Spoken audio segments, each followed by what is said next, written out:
तापिञ्जस्तपगद्विषे तनुभृतां दारिद्र्यमुद्राद्विषे संसाराख्यतमोमुषे पुररिपोः वामाङ्कसीमाजुषे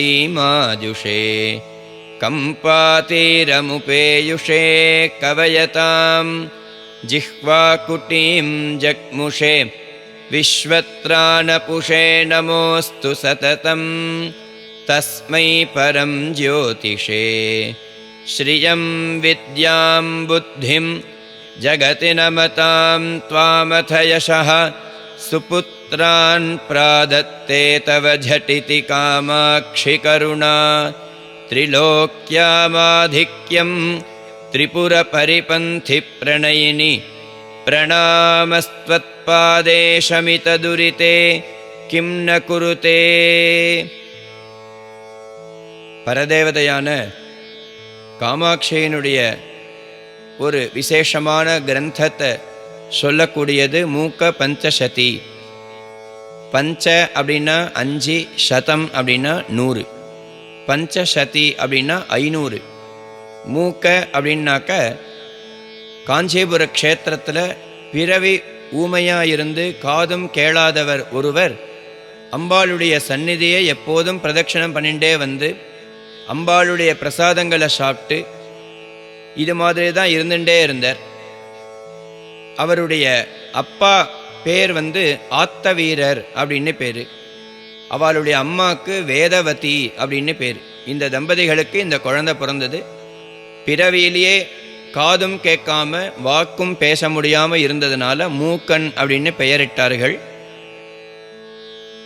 ஒரு சமயம் காமாட்சி கோவிலில் பூஜை பண்ணுற பட்டர் அம்பாளுடைய பூஜைகள்லாம் முடித்து அவர் தியானம் பண்ணும் பொழுது உள்ளுக்குள்ள அம்பாளை பார்க்கறதுனால அம்பாள் பிம்பத்திலேருந்து இந்த பட்டருக்கு அனுகிரகம் பண்ணணும் அப்படின்னு வெளியில் வந்து அவர் உள்ளுக்குள்ள அந்த அம்பாளை பார்க்கறதுனால வெளியில் இருக்கிற அம்பாளை அவர் இதை ஏதோ ஒரு விக்னம் போல இருக்கு நம்மளுடைய தியானத்துக்கு அப்படின்னு அம்பாளை சீப்போ அப்படின்னு சொல்லிட்டார்.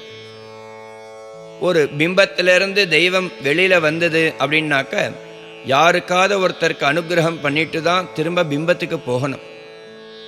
அதன் பிரகாரமாக அங்கே மூக்கர் உக்காந்துன்னு இருக்க அந்த மூக்கன் கிட்ட அம்பாள் கிட்டக்க வந்து வாக்கை திறக்க சொல்லி அம்பாளுடைய வாக்கில் இருந்த தாம்பூல ரசத்தை இந்த மூக்கனுடைய வாக்கில் விட்டார். அவர் ஒரு பெரிய கவியாக ஆனார். பிறவி ஊமையாக இருந்தவர் அம்பாளை பற்றி 500 ஸ்லோகம் அவர் பண்ணினார். எப்படி நாராயணியத்தில் தசகம்னு நம்ம சொல்கிறோமோ அது மாதிரி இதில் சதகம் அப்படின்னு பேர். ஒவ்வொரு 100 சதகத்துக்கும் ஒவ்வொரு 100 ஸ்லோகத்துக்கும் ஒவ்வொரு பெயரிட்டார்கள். ஆர்யா சதகம் அப்படின்னாக்கா அம்பாளுடைய ஸ்வரூப லக்ஷணத்தை பற்றி வர்ணிக்கிறது. முதல் 100 ஸ்லோகம் ஆர்யா சதகம் அப்படின்னு பண்ணினார். பாதாரவிந்த சதகம் அப்படின்னு 2வது சதகம்.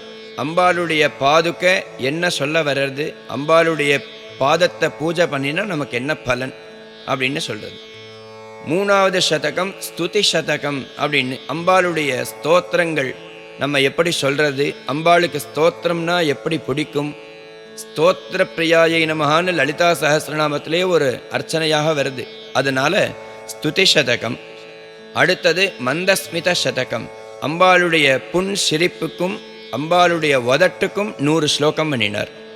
அடுத்ததாக கட்டாட்ச சதகம் அப்படின்னு சொல்லக்கூடிய சதகம். அம்பாளுடைய கட்டாட்சம் ஒருவனுக்கு வந்ததே ஆனால் ஒரு நிமிடத்தில் எதை வேணாலும் எப்படி வேணாலும் மாறலாம்ங்கிறதுக்கு உதாரணம் மூக்கன் அப்படிங்கிறவர். பிறவி ஊமையாக இருந்தவர் ஒரு க்ஷண நேரத்தில் அம்பாளுடைய தாம்பூல ரசம் வாக்கில் தரித்ததும் 500 ஸ்லோகம் பண்ணினார். அவர்தான் நம்மளுடைய காஞ்சி காமகோடி பீட்டாதிபதி 20வது பீட்டத்தில் அலங்காரமாக இருந்து மூகேந்திர சரஸ்வதி சுவாமிகள் அப்படின்னு நாமதேயத்தோட நம்மளுடைய காஞ்சி காமகோடி பீட்டத்தில் பிரகாசித்தார். இவர் கோதாவரி நதிக்கரையில் சித்தியானார் அப்படிங்கிறத மாத்திரம்தான் நமக்கு கிடைச்சிருக்கே தவிர மற்ற இவருடைய விவரங்கள்லாம் எதுவும் தெரியல. அப்பேற்பட்ட மூக்க பஞ்சசதிங்கிற ஸ்லோகம் இப்போ நம்ம சொல்ல போகிறோம். அம்பாளுடைய கட்டாட்சத்துக்கு பாத்திரமாகி இந்த ஸ்லோகம் சொல்கிறதுனால என்ன பலன் அப்படின்னாக்க, சரியா வாக்கு பேசாத குழந்தைகள், திக்கி பேசுகிற குழந்தைகள், இல்லை பேச்சே வராத குழந்தைகள்லாம் இந்த ஸ்லோகத்தை கேட்டால் உடனே மூக்கனுக்கு எப்படி பேச்சு வந்ததோ அது மாதிரி அவளுக்கும் பேச்சு வந்து சகல சௌபாகியத்தையும் அடையலாம் அப்படின்னு சொல்கிறது. இது அப்பேற்பட்ட கிரந்தம். இது வெளியில் யாருக்கும் அவ்வளோவா தெரியாத இருக்கிற ஒரு கிரந்தம். அப்பேற்பட்ட கிரந்தத்தை நம்ம பாராயணம் பண்ண போகிறோம். எல்லோருக்கும் அம்பாளுடைய